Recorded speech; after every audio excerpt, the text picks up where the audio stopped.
அன்பு நண்பர்களுக்கு டாக்டர் சர்வானந்தாவின் இனிய வணக்கங்கள். நண்பர்களே,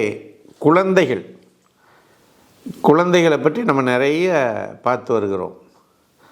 குழந்தைகளுக்கு ஒரு பழக்கம் இருக்குது, கடிக்கிற பழக்கம்.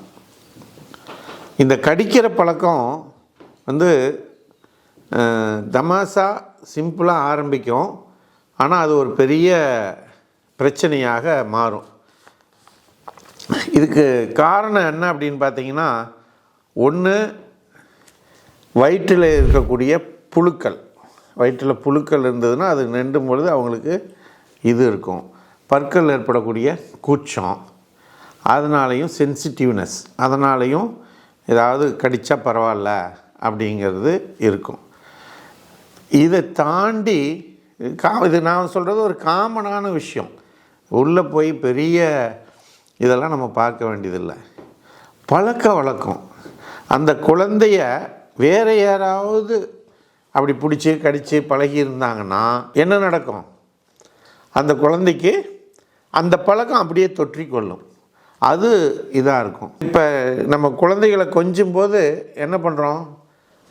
தாத்தா பாட்டியாக இருக்கட்டும், அப்பா அம்மாவாக இருக்கட்டும், மாமாவாக இருக்கட்டும், அத்தையாக இருக்கட்டும், அந்த குழந்தைய அப்படி லேசாக கடித்து பார்க்குறோம். அந்த தான் பட்ட கடியை அது மற்றவங்க மேலே செலுத்துது. நமக்கு அதனுடைய அளவு எவ்வளோன்னு தெரியும். இப்படி தான் கடிக்கணும் அப்படிங்கிறது நமக்கு தெரியும், ஆனால் குழந்தைக்கு தெரியாது. அதனால் அது தன்னுடைய பற்களை வைத்து அந்த நேரத்தில் இருக்கக்கூடிய மன அமைப்பை வைத்து மிக அதிகமாக கடிக்கிறதுக்கு ஏற்படுகிறது. இதை தடுக்கணும் அப்படின்னா அவருடைய உறவினர்களோ பெற்றோரோ என்ன பண்ணக்கூடாது? அந்த குழந்தைய அப்படி கடித்து பழக்கக்கூடாது. ரெண்டாவது, வயிற்றில் புழுக்கள் இருக்குதுன்னா, பூச்சிகள் இருக்குதுன்னா அதுக்கு மருந்துகளை கொடுக்கணும். அடுத்து, அனிமிக் கண்டிஷன் இல்லாமல் பார்த்துக்கணும். பற்கள் சென்சிட்டிவ்னஸ் இருக்குதுன்னா, அது கூச்சம் இருக்குதுன்னா அதுக்கு சிகிச்சை கொடுக்கணும்.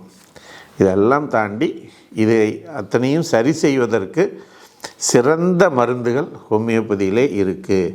என்னென்ன மருந்துகள் அப்படின்னா, சாமமில்லா, சினா, ஸ்டாஃபிசாக்ரியா, புரோட்டியஸ், சானிகுலா போன்ற பல மருந்துகள் இந்த குழந்தை கடிக்கும் நிலையினை மாற்றுவதற்குரிய மன அமைப்பை மாற்றுவதற்கு, அது தவறென்று அது புரிந்து கொள்வதற்கு உரிய மன மாற்றத்தை கொடுக்கக்கூடிய மருந்துகளாக இது அமைந்திருக்கிறது. இது வயிற்றில் இருக்கிற புழுக்களையும் நீக்கிவிடக்கூடிய தன்மை உடையது. அதனால் இந்த ஹோமியோபதி டாக்டரிடம் ஒரு குழந்தை கடிக்குது அப்படின்னா என்ன பண்ணுங்கள்? அவரோட அணுகி இது பண்ணுங்கள். இல்லைன்னா எங்களுக்கு ஃபோன் பண்ணுங்கள், நாங்கள் மருந்து அனுப்பிச்சி தரோம். சரிங்களா? நல்லது. வாய்ப்பளித்த சர்வம் மற்றும் யோகம் யூடியூப் சேனலுக்கு நன்றி கூறி விடைபெறுகிறோம். நன்றி, வணக்கம்.